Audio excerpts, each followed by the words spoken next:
Thanks, Ali. Thanks for the opportunity of being here. And I've actually talked a little bit about this before, and I'd had it. The response to HIV and AIDS is unprecedented in 8 respects, and I've just changed that to 9 respects now. Maybe every time I do this, I'll realise there's something else which is different about HIV. I don't do much work in HIV now. I spend most of my time either teaching or working on alcohol, tobacco, food-related diseases. And that's why it's been so interesting to come back in this conference and the pre-conferences and be immersed in HIV, the world of HIV again, because I think one forgets how different this is. Our response to HIV has been and continues to be. And there's so much actually from HIV that we can learn in other things that we're doing. First of all, I mean, the rapid scientific breakthroughs. More was learned about AIDS in the first decade than maybe about other diseases in a century. And even in the last 3 years, we've learnt more about, and I'm quoting Steve now, more about HIV than in the previous 10 years. So the sort of exponential capacity to increase our scientific knowledge is quite outstanding. And there's a reason for that, which I'll come back to in a minute. AIDS has unleashed a public mobilisation that we've never seen before in terms of policy responses and in terms of resources. It's also established a whole new raft of AIDS organisations, both in terms of funding and program. UNAIDS, which I was at right at the beginning.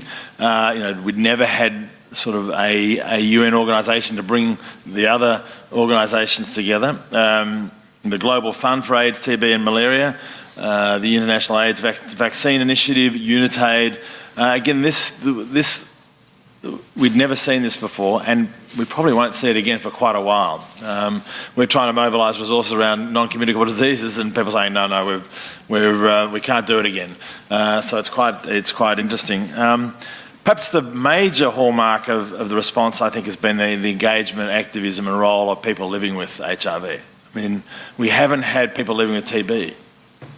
We haven't had people living with malaria. We're just starting to see people living with cancer who are really becoming active and are bringing their issues to the forefront. We don't have people who have suffered road trauma. But we have had people living with HIV who are both affected or infected. And that's had a profound effect on policymakers, on researchers.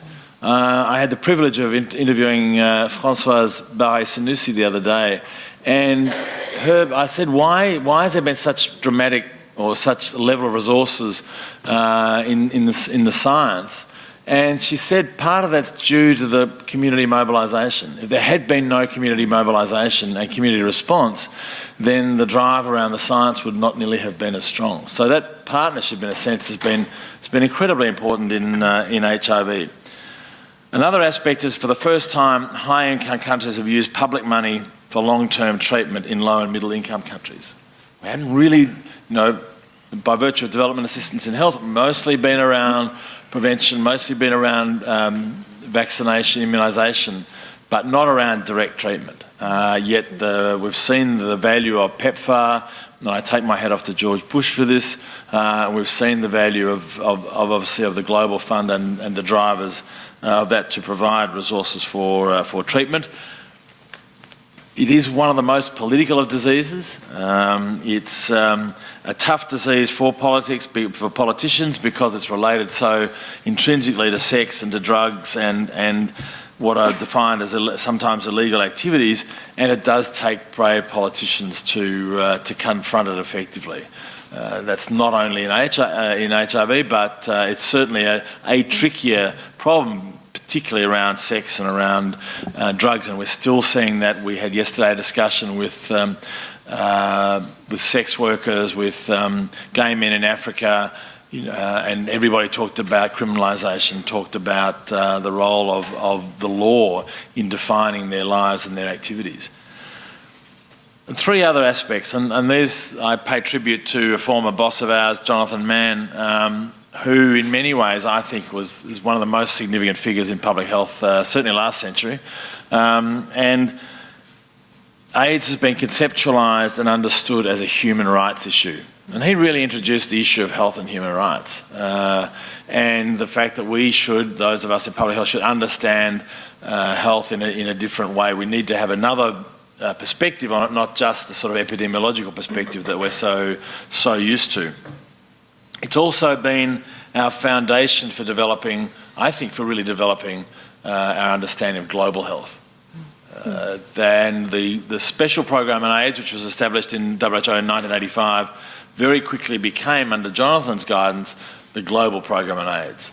And it was certainly the first time, in my view, that we'd really started talking about global health, and that this is something that we all share, rather than being, oh, that's a problem of developing countries, this is a problem of high-income countries, blah, blah. This is something that is about our own globe, and we need to respond to, both in terms of geography and in terms of a global response. And lastly, which I had never written down, and it really fits in, and I take my hat off to Yair, because it talks about 4 pillars: treat, reform, educate, and love. And it's this last one of love, which you doesn't often get mentioned in terms of public health.